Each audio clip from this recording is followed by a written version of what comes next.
Misteri I vdekjes së Isa Boletinit. Komploti që I preu rrugën bashkimit shqiptar.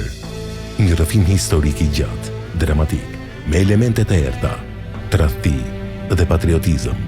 Nëse do të përmendësh një burg që ishte mishërimi I krenarisë shqiptare, një emër del gjithmonë I pari: Isa Boletini.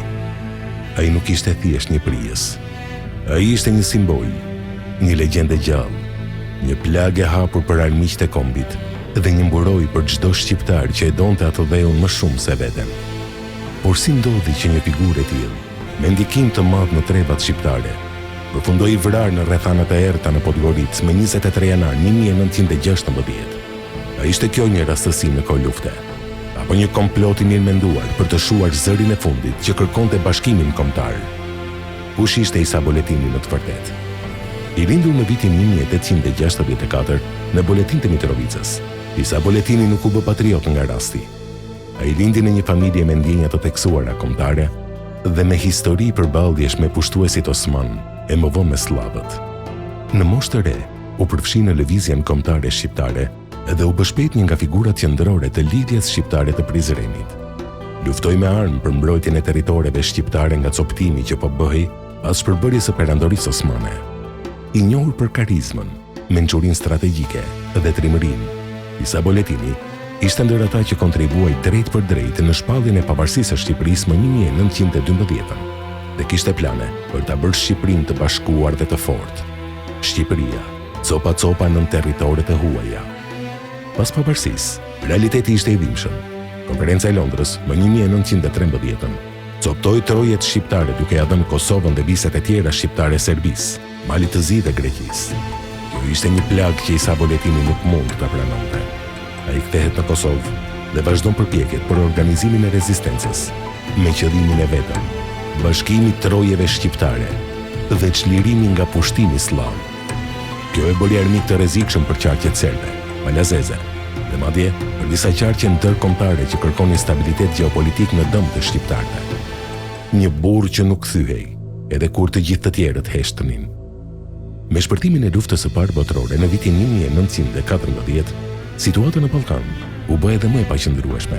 Serbët, malazezët dhe austro-hungarezët kërkonin kontroll mbi territore strategjike. Isa Boletini nuk rreshti. Ai lëvizte mes Shqipërisë, Kosovës dhe trevave të tjera, duke organizuar çeta dhe forcat armatosura, jo për përfitim personal, por për të mos e lënë gjakun e dëshmorëve të derdhë I kot. Por kjo veprimtari e bëri atë një figurë gjithnjë më të rrezikshme për pushtetet e kohës, dhe në errësirën e kombeve të mëdha u ndez një plan I pist. Komploti në prapaskem, Isa duhet të zhdukej. Dokumentet të disa historianëve shqiptar të huaj sugjerojnë se përpjekjet për të izoluar Isa Boletinin ishin të hershme. Madje besohet se disa qarqe diplomatike të atërshme, përfshirë serb, malazez dhe austro-hungarez, e kishin konsideruar Isa Boletinin si rrezik strategjik për rendin e ri në Ballkan. Në fillim të vitit 1916, Isa Boletini dhe familjarët e tij po përpiqeshin të tërhiqeshin drejt Shqipërisë së Jugut për të shpëtuar nga ndjekja serbe dhe malazeze, por u detyruan të ndaleshin në Podgoricë, në Mal të Zi. Aty, ai ishte ftuar me premtimin për marrëveshje paqeje dhe garanci sigurie nga autoritetet malazeze. Por në vend të bisedimeve, ndodhi vrasja. Vrasja në Podgoricë, si u kurdis fundi një legjende. Më 23 janar 1916, Isa Boletini, bashkë me disa antarë të familjes dhe shokë të tij, u ftuan në një mbledhje me autoritetet malazeze. Ndërkohë që ishin të paarmatosur dhe në pritje të një bisedimi, shpërtheu një konflikt I armatosur brenda ndërtesës së prefekturës. Sipas disa dëshmive, Boletini dhe shokët e tij u qelluan pabesisht në një prit të organizuar me paramendim. Vetëm një pjesë e vogël e trupit të tij u kthye në vendbindje, pjesa tjetër u zhduk ose u fshe. Pse u vra Isa Boletini? Isa Boletini nuk u vra për hakmarrje personale. Ai u vra sepse ishte zëri I fundit I bashkimit kombëtar në një kohë kur Shqipëria po zhbëhej. Ishte lider ushtarak dhe shpirtëror I Kosovës, që se njihte asnjë pushtet të huaj.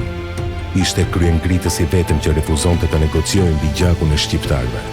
Ishte një pengesë serioze për planet afatgjata të coptimit të trojeve shqiptare. Simbolika islame në jetën dhe vdekjen e tij. Isa Boletini ishte njeri I besimit. Ai ishte I lidhur me Islamin, me xhamin, me vlerat e burërisë, drejtësisë dhe sakrificës. Ishte i njohur për drejtësinë që tregonte mes popullit dhe për devotshmërinë ndaj Zotit. Dëshmia e tij ishte jo vetëm në armë, por edhe në moral. Ai nuk pranoi të dorëzohej, sepse në zemrën e tij jetonte fjala e Allahut që thotë: mos u nënshtroni pa drejtësisë, se Zoti nuk e do pa drejtësinë. Ai jetoi si burri i Allahut dhe vdiq si dëshmor i kombit. Epilogu i një amaneti të paplotësuar. Pas vdekjes së tij, trupi i Isa Boletinit nuk u kthye në Kosovë për më shumë se 90 vjet.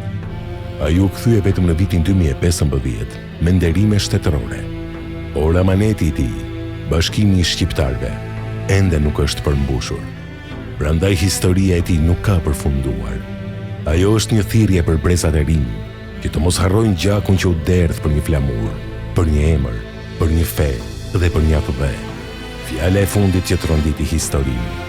Thuhet se pak çaste para se të binte në tokë, Isa Boletini u kishte thënë vrasësve të tij: unë jam i Shqipërisë dhe i Zotit. Ju nuk më vrisni mua, por shpresën që e kemi frikë. Por historia tregoi se shpresa nuk u vra me Isa Boletinin. Ajo u bë flak që ende digjet në zemrat tona.